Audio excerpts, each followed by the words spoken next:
A paz do Senhor, bom dia. Eu venho aqui hoje compartilhar com vocês uma mensagem do Senhor para que a gente possa meditar e cada dia mais exalar o bom perfume de Jesus. Porque quando Jesus ele está em nós temos que mostrar Jesus, e não é pelo nosso falar, é pelas nossas atitudes, e para isso a gente precisa ser transformado e moldado. E é isso que eu quero dizer um pouquinho hoje. O Senhor me deu uma palavra nessa manhã e eu quero dividir com vocês. Está lá em Atos 9, nós vamos ler do 1 ao 20 e depois nós vamos ler o 21. Isso, 21. Mas agora do 1 ao 20, diz assim: Saulo, mantendo ainda ameaças de mortes contra os discípulos do Senhor, dirigiu-se ao sumo sacerdote e pediu-lhe cartas para as sinagogas de Damasco, a fim de que se encontrasse alguns daquela seita, quer homens, quer mulheres, e os levasse presos a Jerusalém. Aproximando-se ele de Damasco na sua viagem, de repente o cercou um resplendor de luz do céu. E caindo por terra, ouviu uma voz que lhe dizia: Saulo, Saulo, por que me persegues? Ele disse: Quem é, Senhor? Respondeu o Senhor: Eu sou o Jesus, a quem tu persegues. Agora levanta-te, entra na cidade, lá te será dito o que te convém fazer. Os homens que iam com ele pararam espantados, ouvindo a voz, mas não vendo ninguém. Guarda isso, não vendo ninguém. Saulo levantou-se da terra e, abrindo os olhos, não via coisa alguma. Guiando pela mão, conduziram-no para Damasco. Esteve 3 dias sem ver, e não comeu nem bebeu. Havia em Damasco um discípulo chamado Ananias. Disse-lhe o Senhor em uma visão: Ananias, ele respondeu: Eis-me aqui, Senhor. Disse-lhe o Senhor: Levanta-te e vai à rua chamada direita e pergunta em casa de Judas por um homem de Tarso chamado Saulo, pois ele está orando. Numa visão ele viu que entrava um homem chamado Ananias e impunha sobre ele a mão para que tornasse a ver. Respondeu Ananias: Senhor, tenho ouvido muita coisa a respeito desse homem. Quantos males tem feito aos teus santos em Jerusalém? E aqui tem autorização dos chefes dos sacerdotes para prender a todos os que invocam o teu nome. Disse-lhe, porém, o Senhor: Vai, este é para mim um vaso escolhido, para levar o meu nome perante os gentios, os reis e os filhos de Israel. Eu lhe mostrarei quanto deve sofrer pelo meu nome. Então Ananias foi, entrou na casa e, impondo-lhe as mãos, disse: Irmão Saulo, o Senhor Jesus, que te apareceu no caminho por onde vinhas, me enviou para que voltes a ver e seja cheio do Espírito Santo. Seja cheio. Imediatamente lhe caíram dos olhos umas escamas e voltou a ver. Levantando-se, foi batizado. Depois de ter comido, sentiu-se recuperado. Esteve Saulo alguns dias com os discípulos em Damasco. E logo, nas sinagogas, pregava que Jesus era o Filho de Deus. Essa passagem é muito conhecida, né? Eu já li várias vezes. E hoje, de repente, caiu no meu coração de uma maneira diferente, porque a palavra do Senhor é assim. Ela se renova, cada dia ela fala com você de uma maneira diferente, porque a gente precisa de coisas diferentes, né? Muitas vezes. Então, o Senhor, ele é vivo, ele é real, e a palavra dele também. Então ela se renova cada manhã, mostrando pra gente uma nova direção, um novo motivo. E nessa manhã, eu meditando sobre Saulo, na verdade ontem eu já li essa passagem num estudo bíblico que eu estou fazendo, e me chamou a atenção esse texto. Agora não sei se foi ontem, se foi hoje, mas eu estava lendo essa passagem num estudo e ela caiu no meu coração de uma maneira diferente, e é isso que eu quero dividir com vocês. É interessante aqui que no versículo 1 ele fala assim: Saulo, mantendo ainda a ameaça de morte contra os discípulos do Senhor. Veja só, discípulos do Senhor. Eu não estava falando de alguém que ouvia falar de Jesus, era alguém que andava com Jesus. Saulo, o perseguidor da igreja de Cristo, queria matar quem andava com Jesus, não quem ouviu falar de Jesus. Aqui eu vejo Saulo, nesse momento da história, como um inimigo. E ele tinha ordem para matar acabar, exterminar com quem falava de Jesus, mas não só com quem um dia ouviu falar, mas com quem tinha intimidade com Jesus. E muitas vezes a gente vê o inimigo trazendo situações, criando problemas, enviando até mesmo pessoas, às vezes pessoas dentro da nossa casa, querendo acabar com a nossa vida. Mas não propriamente a nossa vida material, a nossa vida física, a nossa vida espiritual. Às vezes lançando uma palavra de morte, uma palavra que nos faz desistir, que nos desencoraja de servir ao Senhor. Mas olha que interessante. Saulo, ele queria, inclusive no verso 2, ele fala que ele foi pedir cartas para a sinagoga de Damasco. As cartas do sumo sacerdote, né, naquela época, eram para intimidar a igreja, era algo assim de extrema importância, era uma ordem. Então ele queria, na verdade a intenção de Saulo era intimidar a igreja. Olha, eu tenho uma carta aqui da sinagoga do sumo sacerdote. E aí eu te pergunto, o que tem mais importância na minha e na sua vida? A gente tem se deixado intimidar pela sentença das pessoas, pelo que as pessoas dizem a nosso respeito, ou pelo que realmente, de fato, Deus pensa ao nosso respeito? Será que a gente tem se deixado levar por uma palavra, uma atitude, às vezes por uma visão de algo que não vem da parte de Deus? E nos esquecido de quem nós somos em Cristo Jesus, de quem realmente Deus, ele fala que nós somos na palavra dele, nós somos mais que vencedores em Cristo Jesus, e a gente muitas vezes tem nos esquecido disso. E aí, a gente se intimida. E aí o que acontece? A gente fica preso. E olha que interessante, ele queria levar os homens presos a Jerusalém. Onde é Jerusalém? Jerusalém é a cidade prometida, a terra prometida, onde há a presença de Deus, e ele queria levar essas pessoas presas para lá. E espiritualmente falando, muitas vezes o que o diabo quer é nos prender na presença de Deus mesmo. Eu falo, Deus, eu te sirvo, eu te busco, eu te adoro e estou preso. Quantas pessoas se sentem assim? Eu já me senti assim, estando na igreja, indo para o culto, indo para a célula, falando com Deus, e eu me sentia presa em determinada área. Por quê? Por vários motivos. A gente pode se sentir preso porque alguém que a gente ama não nos acompanha, porque alguém lançou uma palavra de maldição, porque eu sofri alguma coisa ruim no meu passado. São vários motivos que querem nos prender. Mas a Bíblia diz que nós somos livres em Cristo Jesus. E essa liberdade nos dá acesso ao Pai. O véu foi rasgado, o véu que separava nós e a presença de Deus foi rasgado quando Jesus morreu e subiu ao céu. Então, o que nos impede de ter esse acesso com o Senhor?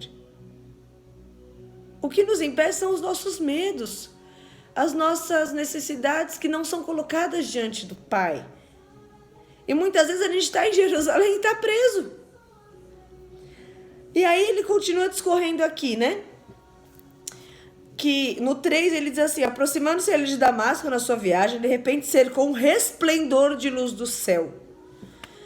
Eu até escrevi aqui, na presença do Pai, ninguém permanece igual. Se eu me coloco diante de Deus, eu posso ter medo, eu posso ter minhas incertezas, eu posso não saber o que vai acontecer amanhã. Mas na presença do Pai, eu não posso permanecer igual. A Priscila de hoje não pode ser igual a Priscila de quase 18 anos atrás, quando conheceu Jesus. A Priscila não é perfeita hoje, mas a Priscila precisa ser melhor do que ontem. E amanhã melhor do que hoje. Porque na presença do Pai, a transformação, a vida, a renovo, a unção, a misericórdia, a graça. Então se alguém diz para mim, para você, ei, você não tem chance, ei, você não tem mais jeito, ei, acorda. Na presença do Pai ninguém permanece igual. Quem é que pode te dar uma sentença senão Deus? Eu e você somos livres em Cristo Jesus. E essa liberdade nos dá acesso ao trono de Deus. E quando a gente tem acesso ao trono de Deus, a gente não permanece igual. Eu posso ter dificuldade de mudar, posso ter dificuldade de abandonar um vício, de abandonar um costume. Mas eu não posso permanecer igual. Sabe por que eu não posso permanecer igual? Porque na presença do Pai há transformação.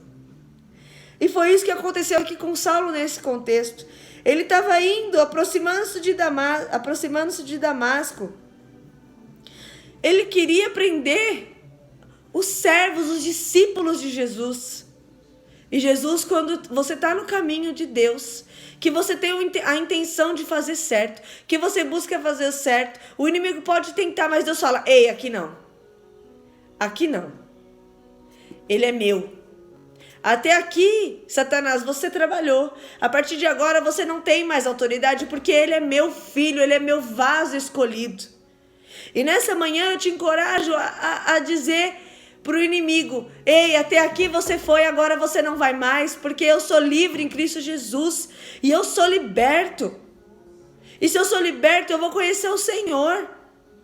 A Bíblia diz que nós temos que continuar conhecendo o Senhor, que nós temos que perseverar. E quantas vezes a gente para em conhecer o Senhor? Ah, Senhor, eu já conheço a Tua palavra, eu já trabalho no ministério. Ah, tá bom, tá tudo bem. Não se contente. O contentamento não vem do Senhor. Não nesse caso. Quanto mais a gente conhece o Senhor, mais a gente tem que seguir em conhecer o Senhor. Porque quanto mais perto do trono da graça de Deus eu tô, mais eu sou transformada. Menos da Priscila existe, mais de Deus existe. E é isso que é o plano de Deus para mim e para a sua vida. E aqui, Paulo caiu em terra no versículo 4. E Jesus disse, ei, por que você me persegue? E ele reconheceu logo no versículo 5. Quem é Senhor? Todo mundo sabe quem é Jesus, que Jesus é o Senhor. Mas nem todos reconhecem. Reconheça o Senhor na sua vida. Reconheça o senhorio de Deus na sua vida. Às vezes a gente diz assim, Deus é o Senhor da minha vida, mas será que é mesmo? Será que Ele cuida do seu casamento do jeito que Ele quer? Será que você deixa Deus agir na vida dos seus filhos do jeito que Ele quer? Ou será que é do jeito que você quer? Será que é do jeito que Ele quer no seu trabalho? Ou será que é do jeito que você quer? Será que naquele momento que você tem a oportunidade de sentar e ouvir a palavra e meditar na palavra, você pega o celular e vê qualquer outra coisa e não vê a palavra? Será que Ele tem sido Senhor do seu tempo, Senhor da sua vida? Será? Todo mundo diz, Senhor, Deus é o meu Senhor, Jesus é o Senhor da minha vida. Será? Se Jesus está na sua vida, querido, tem que ter transformação. Eu e você não podemos ser o mesmo na presença de Deus. A gente precisa exalar o bom perfume. Jesus, Ele é o bom perfume. Se eu e você não temos mostrado o Senhor no nosso trabalho, na nossa família, com os nossos filhos, na nossa igreja, com os nossos irmãos, o que nós temos feito? Que Jesus é esse que temos servido? Um Deus que tem todo o poder e a gente limita o poder dele? Limitamos o poder dele, sabe como? Quando falamos, Deus, aqui eu não quero. Eu vou te dar um exemplo prático disso. Eu, por muitas vezes, achava que estava tudo bem. Deus, eu sou sua serva. Deus, eu te adoro. O Senhor é o meu Deus, o meu Pai. E aí começam a vir as lutas, né? E a gente não entende. Então aí vou compartilhar com os irmãos. O meu esposo, servo de Deus desde criança, eu não tive esse privilégio de conhecer o Senhor desde o berço, e ele teve. Cresceu na graça, casou na presença de Deus, andávamos na presença de Deus e andamos em nome de Jesus. E um dia ele se frustrou com as pessoas. Sabe, queridos, quando a gente tira o foco do Senhor, a gente olha para as pessoas, a gente se frustra mesmo. E eu te convido nessa manhã a olhar para o céu. E aí, quando ele olhou para as pessoas, ele começou a se afastar da presença de Deus. Porque eu e você somos falhos, não tem que olhar para mim. A Priscila vai falhar, certamente a Priscila vai falhar. Por mais que eu me esforce em servir ao Senhor, em fazer a vontade dEle, eu vou falhar, eu sou humana. Mas se eu falhar, eu tenho que me consertar e eu não posso falhar mais. Naquele mesmo motivo. Então meu marido, ele deixou de servir ao Senhor na igreja. E eu com 3 anos de casada falava, Deus, por quê? Eu fiz tudo certo. Às vezes você se pergunta, Deus, eu estou fazendo tudo certo, está dando tudo errado. Querido, persevera. Deus tem um propósito. E eu hoje vou fazer 10 anos esse mês de casada. Faz 7 que eu não tenho meu esposo do meu lado na igreja, sentado comigo no banco para ouvir a palavra.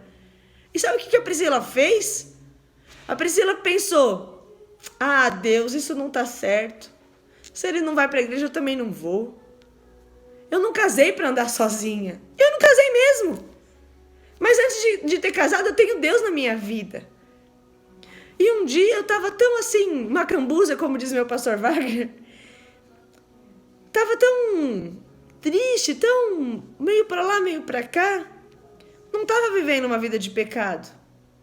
Mas eu deixei de servir ao Senhor. Eu fui abandonando Deus. Ia para a igreja uma vez por mês, uma vez a cada 2 meses, e olhe lá. E a Priscila que tinha uma célula de criança, que cuidava das crianças lá na outra igreja que eu fui quando eu me casei. A Priscila que estava sempre ouvindo a palavra do Senhor e sendo ministrada e pela graça era usada pela misericórdia de Deus para falar com as pessoas. A Priscila foi morrendo espiritualmente. E hoje, nessa manhã, eu estou aqui para dizer para você que Deus, quando Ele chega na nossa vida e a gente tem uma promessa, Ele ressuscita. E eu me sentia morta espiritualmente, morta. E depois de quase 2 anos sem ir para a igreja direito, célula, nem sabia mais o que era isso. Amigos, eu não tinha mais. Por culpa deles? Não. E eu culpava eles. Eu falava, meus líderes nem me procuram. É mais fácil a gente colocar a culpa nos outros. Quando o problema está em nós. Olha para você. Reconhece aquilo que tem que ser ajustado diante de Deus. E aí então um dia eu falei, ei Deus, o que eu estou fazendo com a minha vida? Eu tenho tomado o controle da minha vida. Deus, está tudo errado. Eu nasci para o louvor da glória de Deus. Eu não nasci para fazer o que a Priscila quer. Eu não nasci para olhar para a situação e me revoltar. Eu nasci para obedecer a Deus. Porque é isso que Ele quer para mim. Ele quer o melhor. Só que eu só posso viver o melhor se eu estiver na presença do Pai. E então, depois de 2 anos que meu marido não estava na igreja, eu estava muito triste. Deus sabia o meu coração. E aí, a Priscila engravida. Um sonho realizado na minha vida. E aí, eu pensava, agora ele vai para a igreja, imagina, meu marido é tão carinhoso, amoroso, ele vai para a igreja, não vai me deixar sozinha. Ei, não é do jeito que você quer. Não é do jeito que você quer. E aí a Priscila teve filho, e o marido não ia para a igreja. E eu falava, não, mas agora com o neném pequeno ele vai. Lógico, ele não vai me deixar sozinho, ele é um amor comigo. Mas aí ele não foi para a igreja. E aí os anos foram se passando, sabe? Os anos foram se passando. E meu filho completou 4 anos. E meu marido ainda não está na igreja. Fisicamente, espiritualmente ele está. Eu posso sentir todos os cultos que eu estou lá, eu sinto meu marido ali comigo. Pela fé eu creio. Mas eu posso te dizer, queridos, que durante esses anos todos em que o Fernando não está na presença do Pai, dentro da igreja, não que ele esteja sem a presença de Deus, porque ele tem muito temor, ele me ensina muita coisa, sabe? Ele tem um chamado muito lindo na vida dele e Deus ele vai trazê-lo de volta, eu não tenho dúvida. Eu e minha casa serviremos ao Senhor, creia nisso. Mas Deus queria tratar comigo, não era com ele. Então a Priscila começou a entender que o problema não estava no Fernando, o problema não estava na igreja, o problema não estava na situação, o problema estava comigo mesmo. E eu precisava crescer. Então, o meu filho tão pequeno, e eu falei, Deus, eu preciso te servir. O que eu estou fazendo sentada num banco, Deus? O meu pastor Ian falou um dia para mim, Ei, o que você está fazendo sentada no banco? Deus não te quer no banco não, vai trabalhar para o Senhor. E aquilo caiu no meu coração, porque eu sabia que era Deus falando comigo. E eu falei, Deus, o que o Senhor quer que eu faça? Eu tenho um desejo muito grande no meu coração, muito grande de trabalhar com adolescente e jovem. E Deus falou assim para mim, eu indo para o culto com meu filho bem pequenininho no carro. E naquela rua, no caminho, na estrada turística, Deus falou assim para mim, vai trabalhar com as crianças. Era uma voz bem audível, assim como Saulo ouviu Jesus, eu ouvi Jesus aquele dia, naquela tarde, e eu falei, com as crianças, Senhor? E o Senhor falou, com as crianças, vai lá, eu quero você lá. Então eu cheguei naquele culto mesmo, sem esperar mais nada, e disse para minha amiga linda, minha líder, e falei assim, Joyce, eu nem conhecia ela ainda direito, só falava oi, a paz do Senhor. E Deus nos dá privilégios, queridos. Deus, quando a gente está sozinho, Deus ele coloca pessoas maravilhosas junto com a gente, sabe?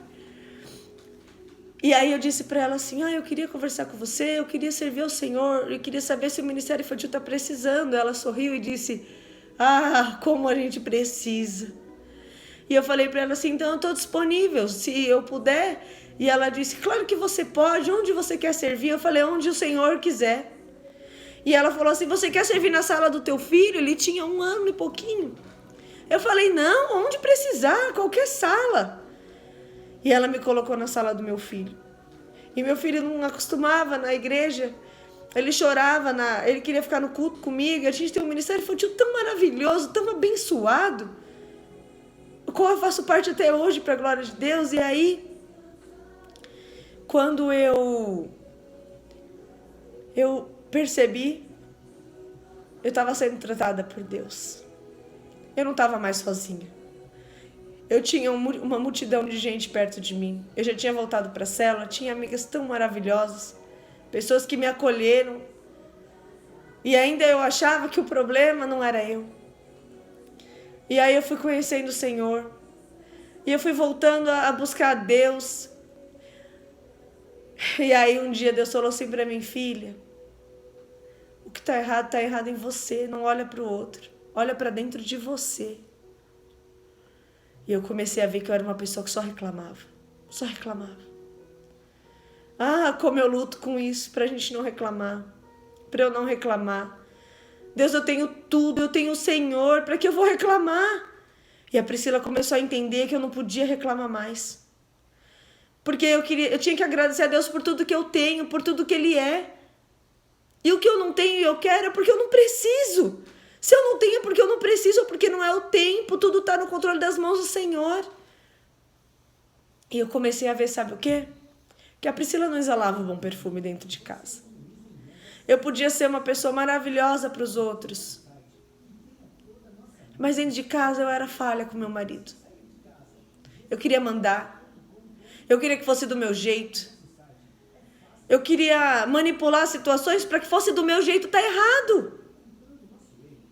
E aí eu comecei a deixar Deus trabalhar. E desses anos para cá eu tenho visto abundância de amor, de carinho na minha família. E Deus, Ele tem trabalhado no meu coração. Sabe por quê, queridos? Porque eu deixei. E a Priscila ainda tem muito a aprender. Eu sempre vou ter que aprender. Mas hoje eu tenho um coração disponível nas mãos do Senhor. Tenho um coração disponível. Paulo aqui, ele estava lá, querendo perseguir a igreja, mas ele tinha um coração disponível. Porque ele disse sim, Senhor. Ele sabia que ele mesmo não era o Senhor da vida dele. Ele sabia que tinha um Senhor, se você olhar na tua Bíblia, está escrito Senhor com letra maiúscula. Ele reconhecia Jesus como Senhor absoluto. Mesmo sem conhecer Jesus. Mesmo perseguindo Jesus. E aí, olha que interessante no versículo 7. Os homens que iam com ele pararam espantados, ouvindo a voz, mas não vendo ninguém. Todos ouvem falar de Jesus, ou muitos ouvem falar de Jesus. Não posso dizer todos, que ainda nem todos ouviram, né? Mas muitos ouvem falar de Jesus. Mas nem todos veem Jesus. Sabe por quê?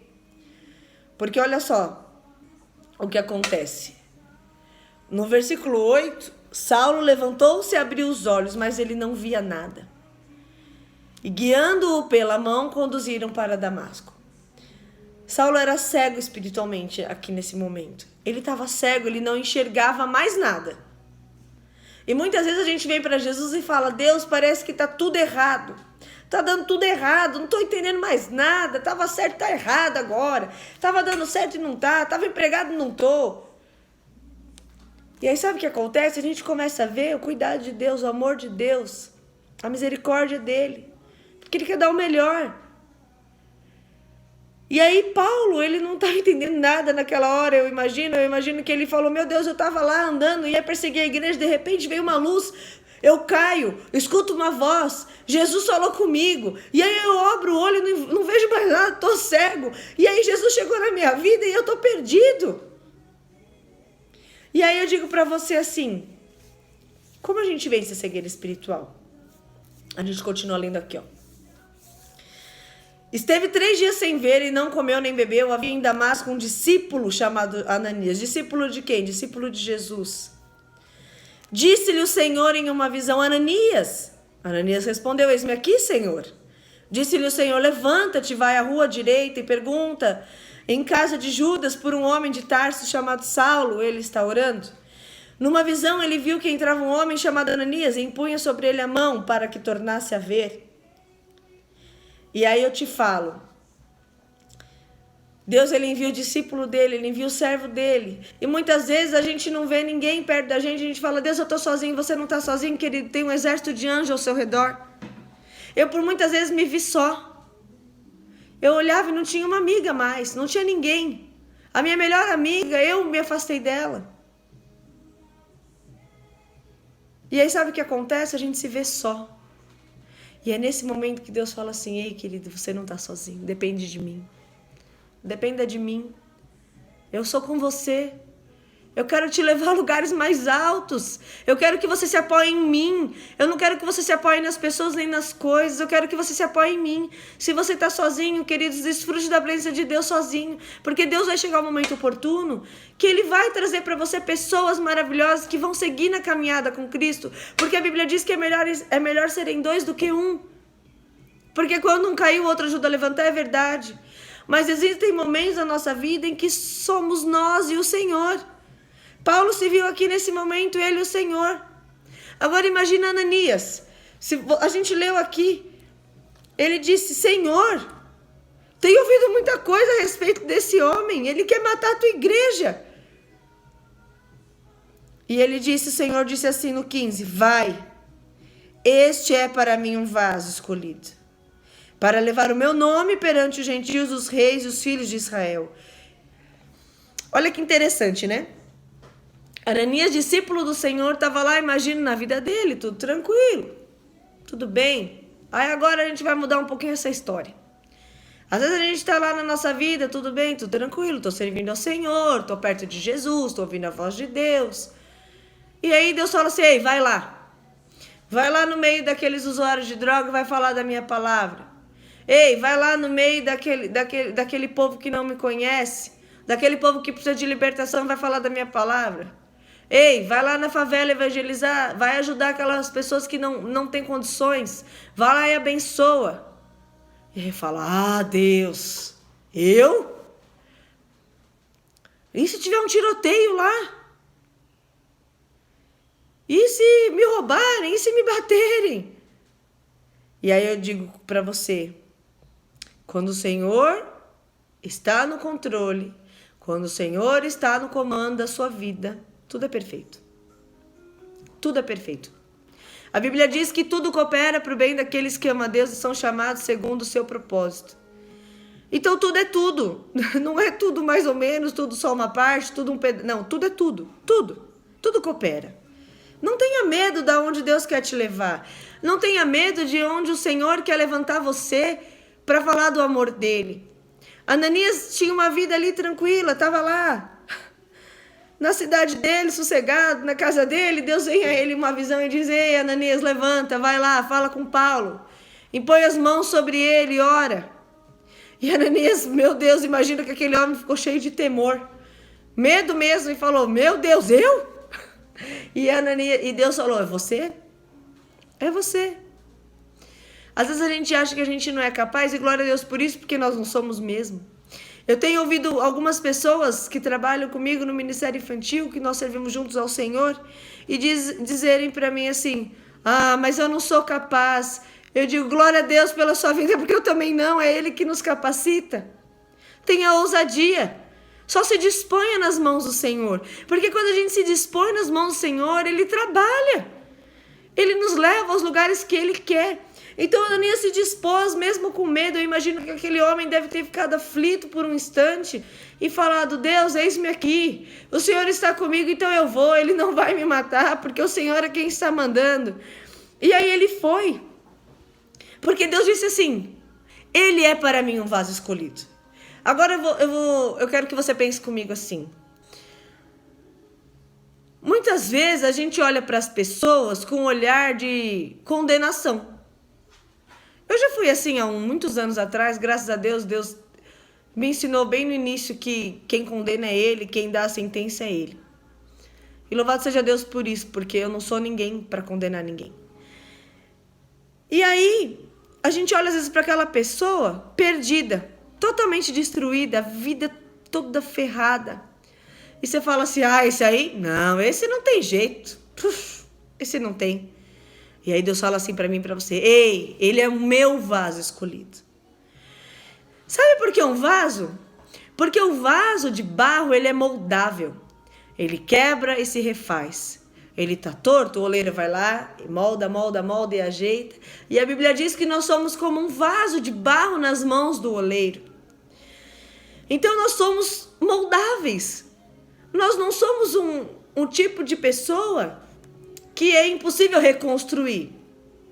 Não. Deus, ele vai lá e refaz o vaso. Por isso que nós somos um vaso escolhido. Um vaso escolhido por Deus, que ele pode ser transformado, pode ser moldado, pode ser ajustado. O problema é que muitas vezes nós não queremos ser transformados, porque imagina um vaso perfeito, bonito. Perfeito eu vou colocar entre aspas, um vaso bonito. Aí de repente ele é todo quebrado. Ninguém dá valor, né? Olha aquele vaso quebrado e fala, nossa, é lixo, joga no lixo, não tem conserto. Mas Deus fala, ei, para mim tudo tem conserto. Para mim tudo é refeito. Eu tenho o poder de dar vida e dar morte. Então não olhe para as pessoas e condene, não. Olhe para a pessoa com o olhar do Senhor e fale, ei, aquele ali é um vaso escolhido, aleluia. Aquele ali pode ser transformado pelo Senhor da mesma forma que eu fui e que eu sou todos os dias. E Ananias olhou para aquele Saulo, que ainda não era Paulo, ele era Saulo, e disse assim, eu vou lá, imagina agora eu, né, imaginando. Eu vou lá porque ele é um vaso escolhido para o Senhor. Então Ananias entrou lá na casa, no verso 17, né?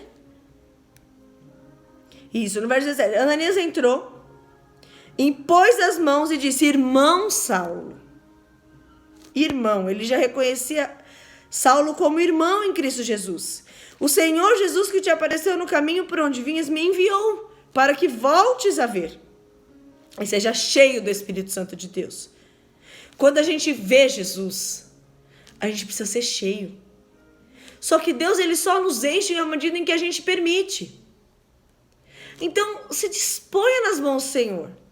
Senhor, eu quero ser cheia. Eu quero ser transformada. Eu quero ser moldada pelo Senhor. Então, ele imediatamente caiu as escamas dos olhos e ele voltou a ver.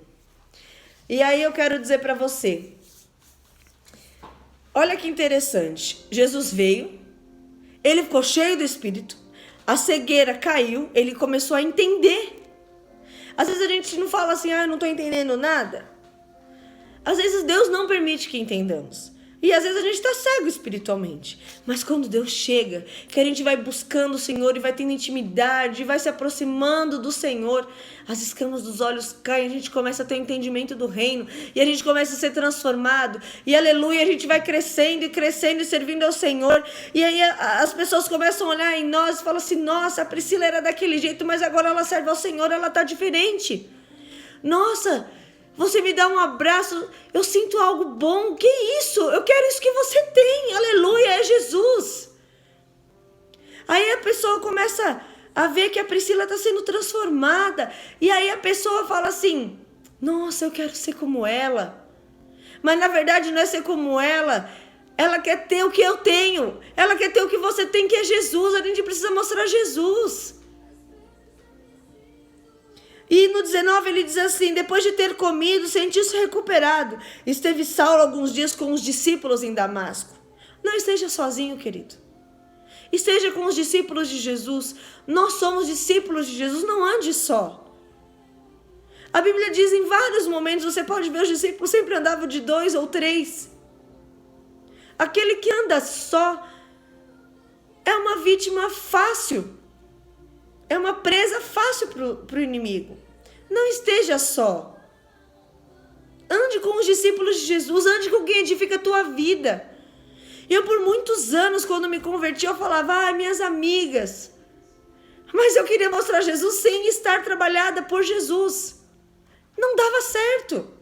Eu tinha que andar com quem andava com Jesus, para eu aprender de Jesus. E aí sim, falar para as minhas amigas que ainda não conheciam Jesus, ei, Jesus está aqui, Jesus te ama, assim como Ele me ama, Ele vai transformar a tua vida como transformou a minha. Não ande sozinho. Com quem você tem andado? Com quem você tem conversado? Com quem você tem desabafado? Com quem você tem dito, para quem você tem dito os seus problemas? Para alguém que não conhece o Senhor? Cuidado! Pode te aconselhar do jeito errado. A palavra de Deus, ela é muito clara. Que nós temos que conhecer o Senhor para ser libertos. E isso aqui, é conhecer o Senhor. Quem lê a palavra de Deus conhece o Senhor. Quem tem intimidade, quem busca conhece o Senhor. Não queira se aconselhar com quem não conhece o Senhor. Porque a chance de dar errado é muito grande. Saulo sabia, Saulo tinha amigos, não tinha, a gente leu aqui. Ele estava a caminho com várias pessoas. Mas ele sentou com os discípulos quando as escamas dos olhos caíram. E aí no 21, olha que coisa. E todos os que ouviam estavam espantados e diziam, não é este o que em Jerusalém perseguia os que invocavam este nome Jesus? E para isso veio aqui, para levar presos os chefes dos sacerdotes. Mas no 20 diz assim, e logo nas sinagogas pregava que Jesus era o Filho de Deus. Quando a gente começa a conhecer Jesus, o inferno fica confuso. Eu era uma pessoa